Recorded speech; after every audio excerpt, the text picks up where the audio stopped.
네, 어떻게 한 주간 어떻게 잘 지내셨습니까? 네, 할렐루야.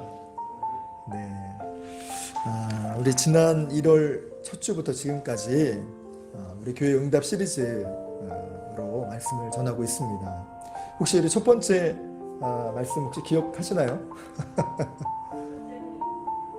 네, 그죠? 첫째, 둘째, 셋째. 아니, 뭐 이런 제목이 있나 싶은데 말씀을 딱 듣고 나니까 정말 이런 내용이군요 라는 게 막 소망이 되고 말씀을 막 좀 붙잡게 되지 않습니까? 처음 두 해에는 정말 스스로 난 것을 먹지만 셋째 해에는 내가 심은 것을 먹게 할 것이다. 그래서 코로나 이후의 삶들, 우리 교회와 코로나 정말 같이 가고 있는데 우리 교회에서 주신 말씀이죠. 처음 두 해에는 정말 스스로 난 것, 저절로 부흥되는 그런 일들로 보게 됐다면 3년째에는 우리가 뿌린 복음의 씨앗대로 거두게 하실 거라는 그런 메시지였습니다. 우리 두 번째 주 바로 지난주 말씀이죠. 혹시 지난주 말씀 기억하시나요? 네, 네, 네.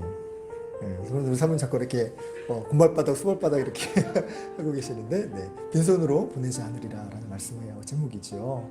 그래서 하나님께서 출애굽 백성들 노예로 사는 삶이었지만 그럼에도 불구하고 애굽을 나올 때에는 빈손으로 나오지 않고 정말 그야말로 금은 진귀한 폐물들을 가지고 나오는 그런 정말 귀한 대접을 받고 나오게 할 것이다 라는 메시지처럼 우리 코로나를 믿음으로 잘 견디고 또 우리 교회가 어려운 상황 가운데도 불구하고 주의 말씀으로 잘 봉사하고 섬기며 하나님께 잘 붙들림 받으면 정말 빈손으로 이 코로나 탈출하지 않게 하시겠다라는 메시지로 같이 은혜 말씀을 나누었습니다.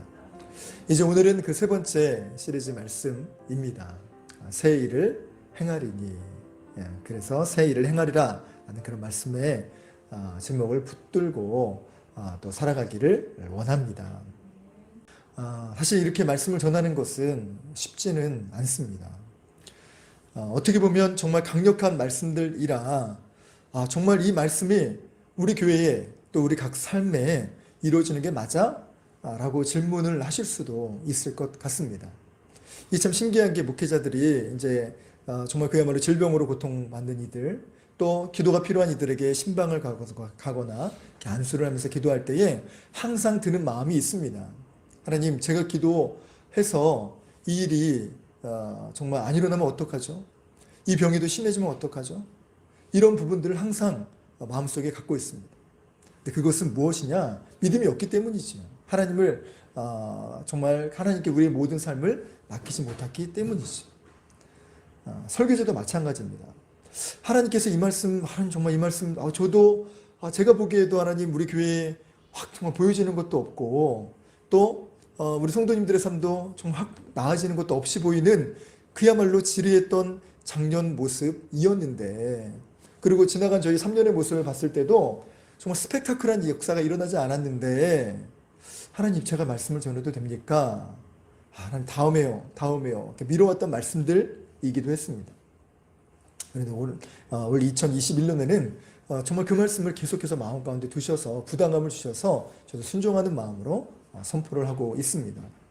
다음 주 말씀은요 더 대단해요. 진짜? 막 이런 말씀이 이렇게 되는데 제 속에서 역사하시는 성령의 음성에 저도 순종하기로 했어요. 그래서 이루실 일은 하나님이시니 저는 믿는 것밖에 없고 순종하는 것밖에 없다. 그리고 매일의 삶도 마찬가지지 않겠습니까? 오늘의 삶에 성공할 수 있는 것은 다른 모든 것이 아닙니다. 정말 10년 뒤, 20년 뒤의 메시지가 아니라 오늘 이 주신 말씀, 오늘 이 주신 이 성령의 음성에 순종하면 그것이 하루의 승리요, 성공이 아니겠습니까? 이렇게 하루하루 믿음의 날들이 승리의 삶, 성공의 삶으로 매겨지게 된다면 우리 인생 전체가 승리의 삶이요, 풍성한 은혜의 삶이 되지 않겠습니까? 그런 마음에서 우리에게 주시는 이 메시지를 마음에 품고 한 주간의 삶에서 또 이 2021년 내의 삶에서 품고 말씀으로 살아내는 복된 우리 성도님들이 되시기를 간절히 소망합니다. 이제 오늘 본문의 말씀을 좀 설명을 좀 드리려고 합니다. 오늘 본문은 우리 이사야 선지자가 유대 백성들을 향한 예언의 말씀이었습니다. 주전 586년에 남유다는 멸망하게 되죠. 바로 바벨론에 의해서입니다. 이 공격으로 인해서 그야말로 이스라엘 전체뿐만 아니라 예루살렘은 회파의 수준이 심각했습니다. 그리고 성벽도 다 무너지게 되었죠. 그리고 남은 사람들은 일찌감치 바벨론의 포로로 끌려갔고, 정말 유력하다 싶은 사람, 좀 머리깨나 있는 사람들은 싹 다 잡아갔어요. 마치 우리 일제시대 때 도움이 될 만한 사람들은 다 이렇게 데려가지 않았습니까, 일본으로? 그래서 뭐 나전칠기라든가 항아리라든가 금은세공사들, 정말 그 재능 있는 모든 사람들이 다 일본으로 가가지고 어떻게 됐습니까? 지금은 그 장인들이 세계에서 정말 하나 둘 뭐 이렇게 갈 정도로 대단한 나라가 됐지 않습니까? 마찬가지로 이스라엘 백성들도 그렇게 되었단 말입니다. 그 남은 사람은 누구냐? 정말 그야말로 바벨론에서 볼 때는 하잘 것 없는 사람들만 남겨두었어요. 그 땅이 더 황폐해지지 않도록, 또 세금을 걷게 하기 위해서 그렇게 진행을 했던 것이죠. 그 정도로 절망의 상황이 바로 그들의 상황이었습니다. 그런데 14절의 말씀을 보니까 뭐라고 말씀하시는고 하니, 내가 이 바벨론으로부터 너희를 구하겠노라 라고 말씀을 하셨습니다. 그리고 또 그냥 구하는 것이 아니라 바벨론이 정복하면서 왔던 이 배들, 이 연락하다라는 이 단어가 나오는데, 이건 무슨 말이냐면 즐기다라는 단어예요. 그들의 즐기던 배가 이제 쫓기는 배가 되어서 패전병이 되어 가게 만들어 줄 것이다 라는 예언의 말씀이지. 그런데 이 말씀을 하실 때는요, 아직도 바벨론의 세력이 시퍼렇게 살아있었던 때였습니다. 이게 어떻게 가능할까라는 생각이 들었는데, 실제로 BC 539년에 이 일이 이루어지게 됩니다. 놀라운 것은 이 말씀은 유다 백성들에게 직접 하셨던 메시지가 아니라 바로 이 바사왕, 즉 페르시아 왕이었던 이 고레스에게 하셨던 말씀이라는 것입니다. 이 사실 페르시아는요, 그때 당시 바벨론과 조금도 견줄 수 있는 나라가 아니었다고 합니다. 역사가 헤로도토스에 의해서 그 말들을 좀 보니까 이 페르시아는, 바사라고 하는 페르시아는 아주 작은 지역에, 안산이라고 하는 경기도 안산이 아니고 그 중동 지역의 안산이라는 지역이 있었던 것 같습니다.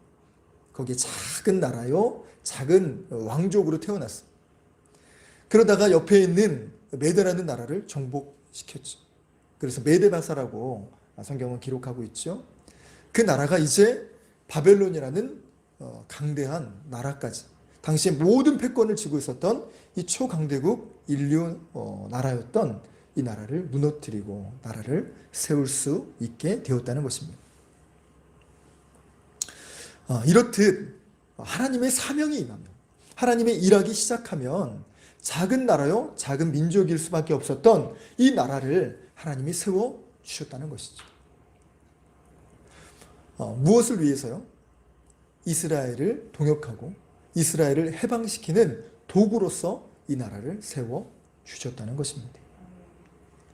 그래서 정말 어떻게 보면 이스라엘 민족이 아니잖아요. 이스라엘 출신의 왕이 아님에도 불구하고 이스라엘 민족을 해방시켜, 그래서 너희 고국으로 돌아가라 라고 말하는 칙령을 발표하게 되지.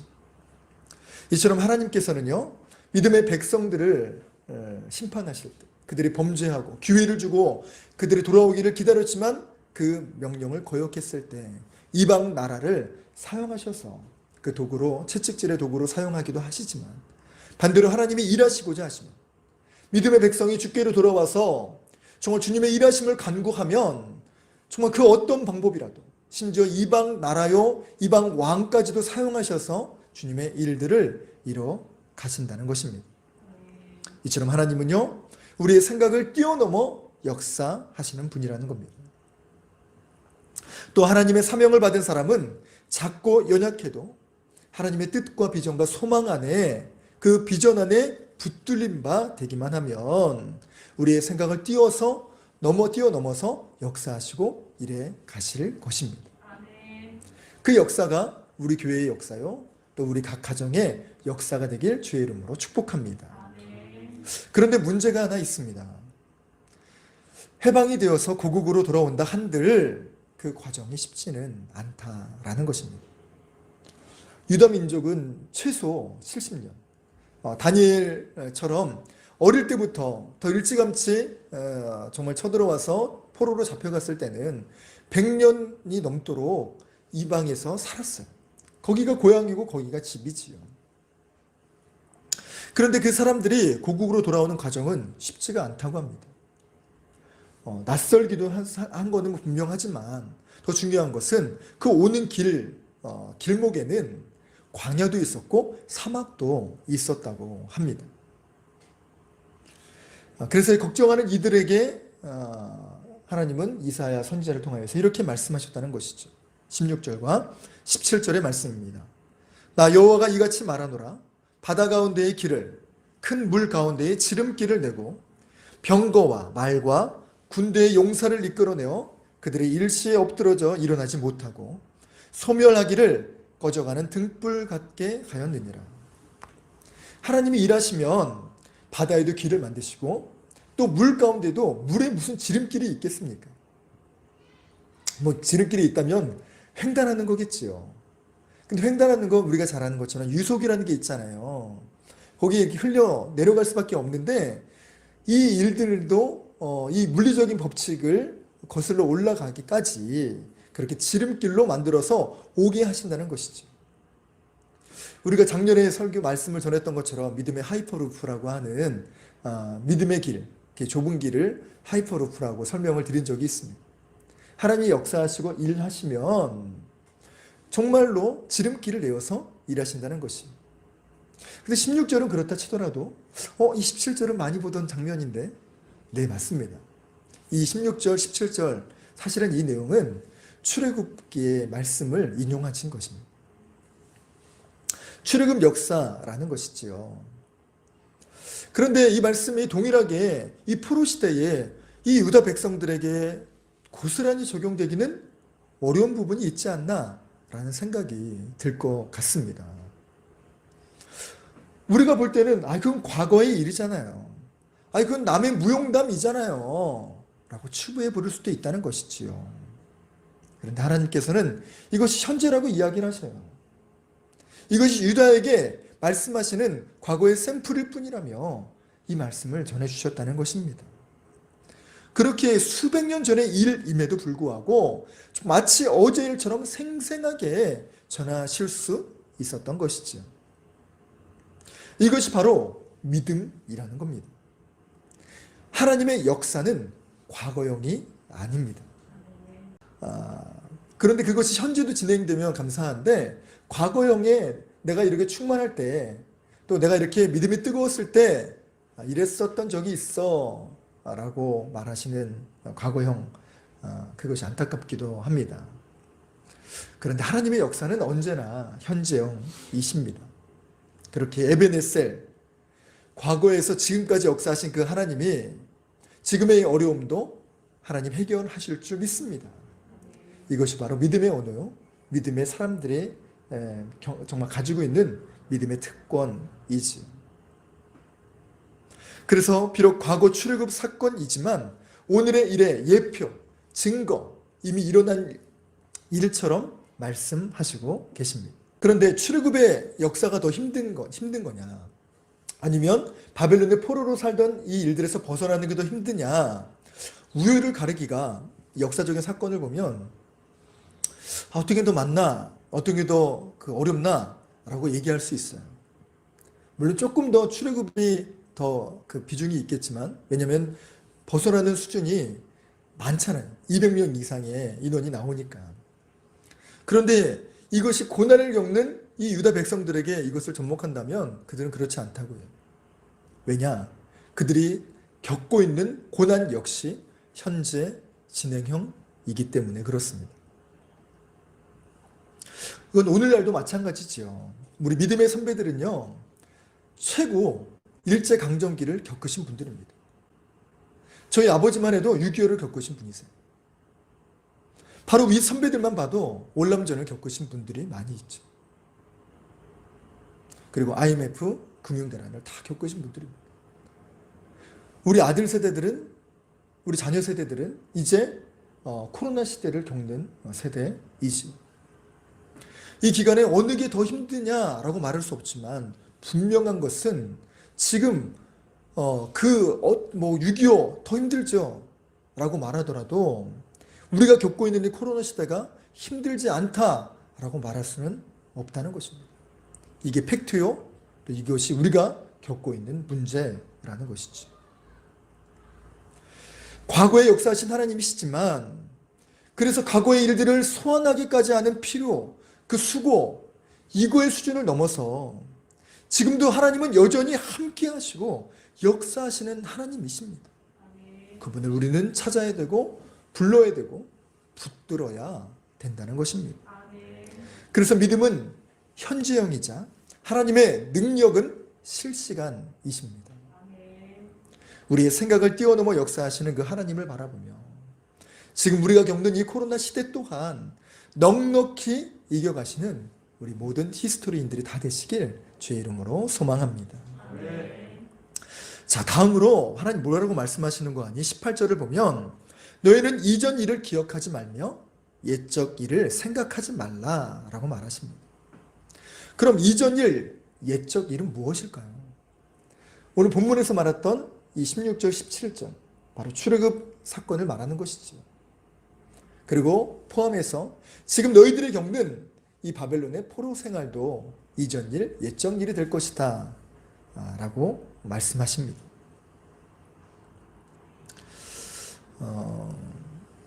어떻게 그럼 하나님은 이 바로 지나간 일이 어쩌면 지금 현재의 일인데도 불구하고 이거를 과거의 일이 되게 만들어 주시겠다라고 말씀을 하실 수 있을까요?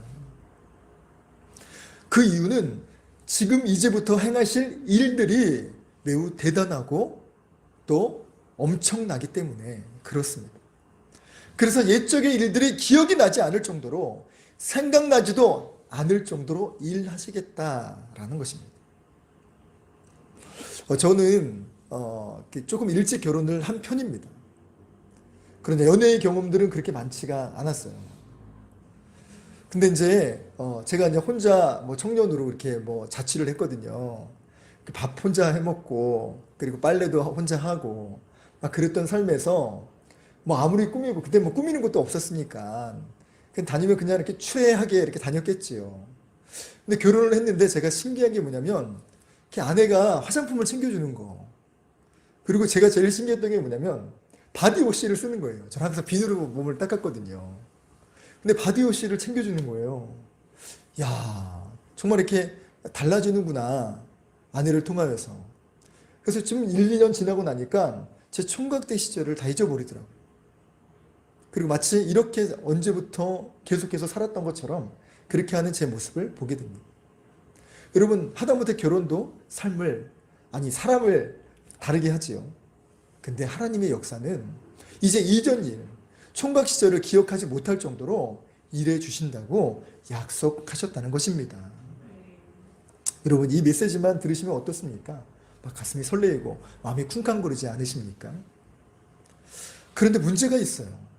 사람들은요, 자꾸만 하나님의 메시지를 잊어버린다는 것입니다. 그런 얘기가 있잖아요. 은혜는 돌의 색이고 원수는 물의 색이라 라고 얘기하는데 우리는 정반대의 삶을 너무 뻔뻔하게 잘 살고 있지 않습니까?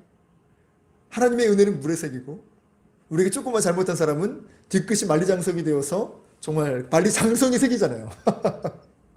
세대를 거듭해 갈수록. 그래서 하나님께서 뭐라고 말씀하시느냐? 이전 일들을 생각하지 말고 기억하지 말라. 여러분, 하나님 생각하지 말고 기억하지 말라고 한다면 이걸 내려 놓아야 됩니다. 그럼 뭘 생각하지 말고 기억하지 말아야 할까요? 그 첫 번째는 과거의 허물입니다. 요즘 애들 말로 이불킥이라고 하죠. 그것만 생각하면 내가 왜 그랬을까? 막 부끄러워서 막 진짜 발로 누워있을 때 발로 정말 이불을 찬다고 자연스럽게 차게 된다고 해서 이불킥이라고 하죠. 우리가 잘못한 것은 돌아보고 점검해야 될 것은 분명합니다. 그러나 하나님께서 용서하셨음에도 불구하고 또 하나님께서 자유하게 하셨음에도 불구하고 이것을 부여잡고 있으면 안 된다는 것이지요. 저는 최근에 이 일을 하나님을 만나고 심지어 목회자임에도 불구하고 이런 일을 최근에 2번이나 겪게 되었습니다. 지금 하나님께서 정말 그 3년 동안 거의 칩거 수준의 삶에서 조금씩 하나님께서 만남에 정말 그 사람들을 허락하셔서 좋은 분들을 만나고 있습니다. 그 중에 2분을 만나게 되었는데 그분에게 정말 좋으신 분들이에요. 2분 다 하나같이 좋으신 분. 근데 그분이 좀 이렇게 대화를 오래 하면서 제가 말실수를 했는지 어떤지 모르겠는데 저에게 차가운 메시지, 하나는 차가운 메시지고 하나는 거의 저주에 가까운 메시지를 하셨어요. 저주는 아니지만 저에게 조언을 해주시는 얘기인데 그게 너무나도 가슴 아팠어요. 그래서 왜 이런 얘기를 하셨을까?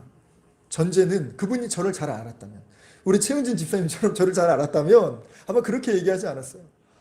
김 목사님 그렇게 고생하셨죠? 제가 다 알아요. 감히 얘기하실 수 없는 제목의 내용들이었어요.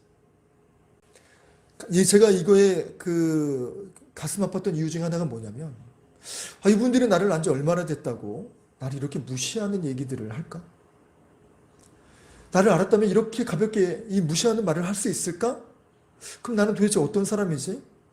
난 그분들에게 정말 잘하려고 한 건데 이게 이렇게 돌아오면 나는 어떻게 사람들에게 잘할 수 있지? 라고 하는 참 신기해요. 제가 진짜 지난 3년 동안 자존감이 바닥에 정말 가라앉아 있어서 아직 회복이 안 된 상황이라 멘탈이 좀 약해졌나 봐요. 유리 멘탈 수준은 아니지만 어쨌든 이것 때문에 끙끙 앓았죠. 근데 3일 만에 이것들이 끝나기 시작했어요. 물론 일주일에 전반부 3일, 후반부 3일이어서 일주일 내내 정말 끙끙 앓긴 했지만 정리가 간단하더라고요. 뭐냐면 바로 이거였습니다. 만약 내가 그것을 하나님이 듣게 하시는 메시지라고 하면 들으면 되는 거 아니냐? 자세가 낮아지면 되는 것 아닌가? 라는 생각이 하나님 앞에 아주 간단하게 해결이 되었다는 것이죠. 그런데 만약 그분들이 나를 가볍게 생각하셨다면 이건 내 일이 아니라 그분들의 일 아닐까? 그분들이 나를 무시한 거라면 그분들의 일이지 내가 잘못된 건 아니지 않나? 라고 생각이 되니까 마음이 잦아들게 됐습니다.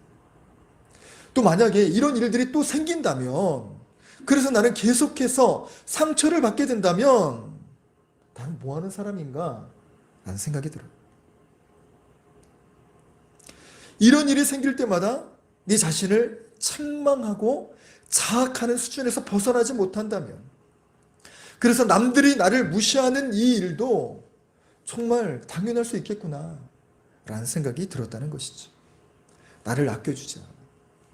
예수님이 나를 사랑하셔서 십자가에 달려 정말 죽으시기까지 아끼신 사람이 바로 나라는 사람이라면, 난 정말 예수님의 이름을 먹칠하지 않기 위해서, 예수님의 십자가가 헛되이 되지 않게 하기 위해서라도 내 자신을 사랑해야 되는 것 아닌가 라는 생각이 들게 되었다는 것이죠.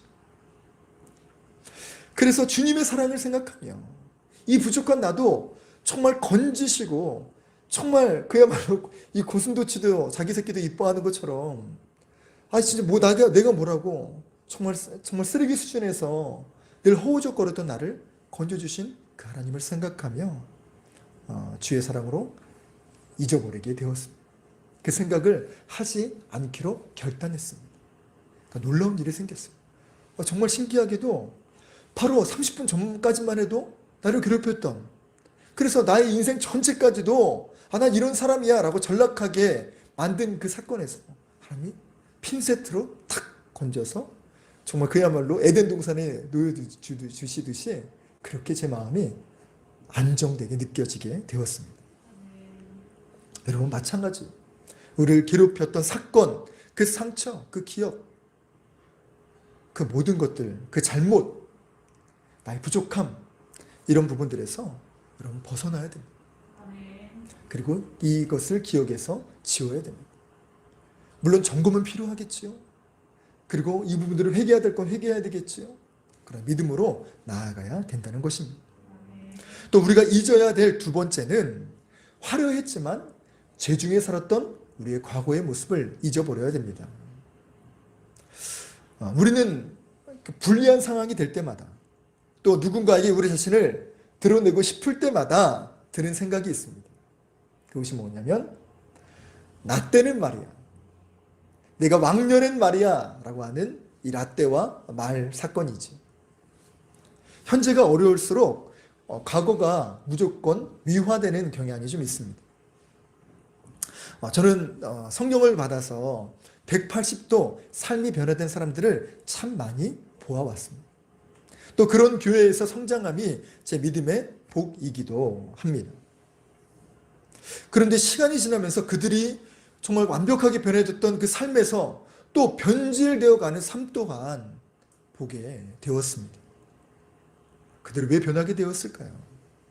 하나님 건져주심으로 새 삶을 살며 기쁨으로 살다가도 유혹이 찾아오는 것이죠.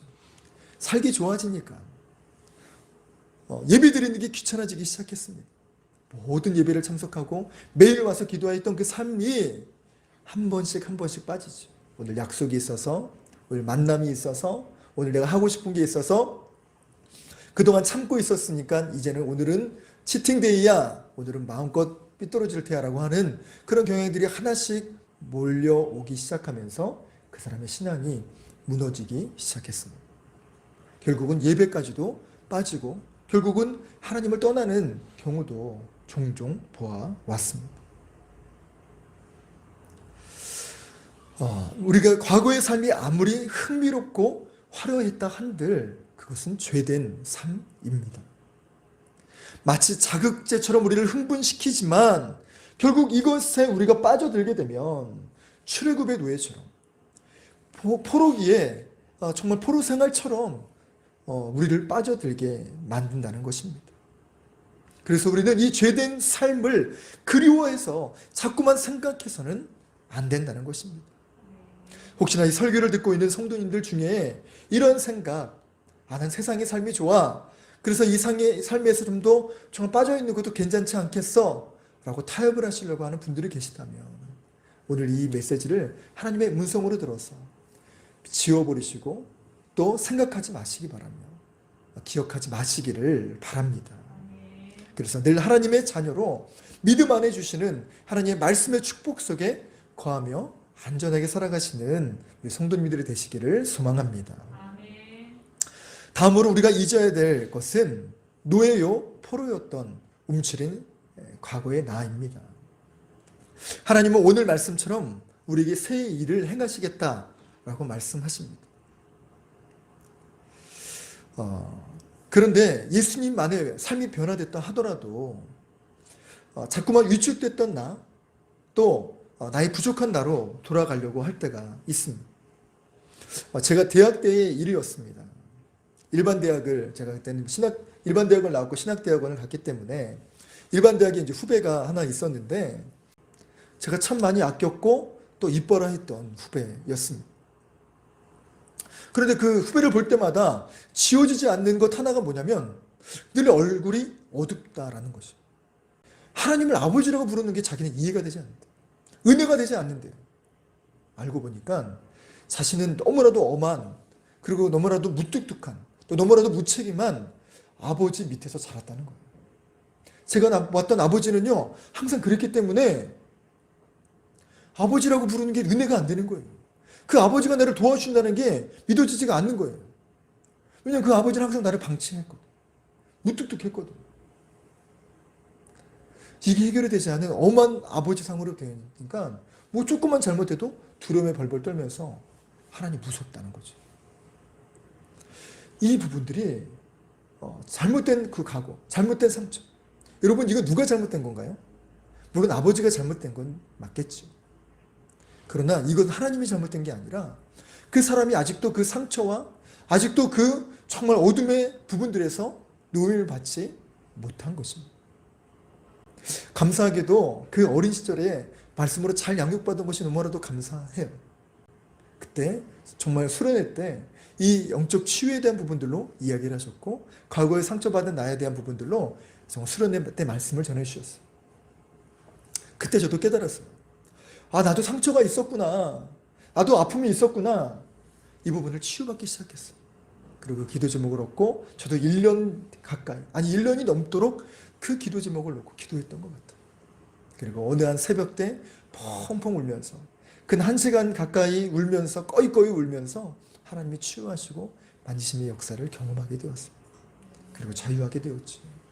혹시나 오늘 설교를 듣는 우리 성도님들 중에서도 정말 부모님에게 받았던 그 상처, 아니면 어렸을 때 자라면서 양육 환경 가운데, 또는 학교 폭력과 또 주변의 많은 사람들을 통하여서 정말 상처받고 힘든 부분들이 있습니까?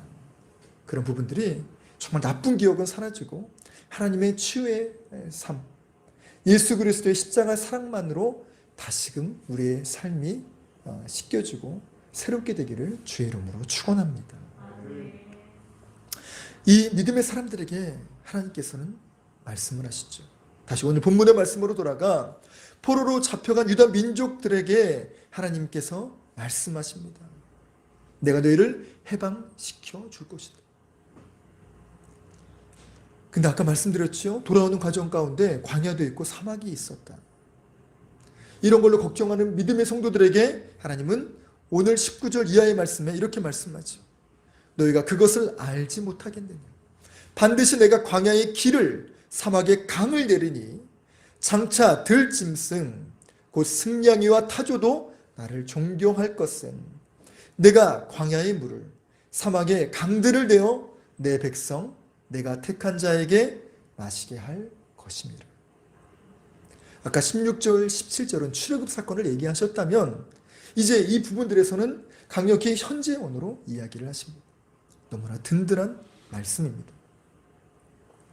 만약 너희가 광야가 두려워서 못 간다면 내가 그 광야의 길을 만들어 줄 것이요. 너희가 사막에 물이 없어서 걱정이 된다면 내가 그 사막에 강을 만들어 주겠노라. 하나님의 말씀 너무나도 크고 분명해서 짐승들조차 깨닫게 된다는 것. 그냥 깨닫는 수준이 아니라 나를 존경하게 될 정도로 이 역사는 분명하고 또 이루어질 거라고 말씀을 하시는 것이지. 사실 지금의 코로나 시대에 예배 드리는 것조차도 만만치 않은 시간들입니다. 우리 집사님 얘기로 들어보니까 오늘 또 시청에서 다녀갔다면서요? 예.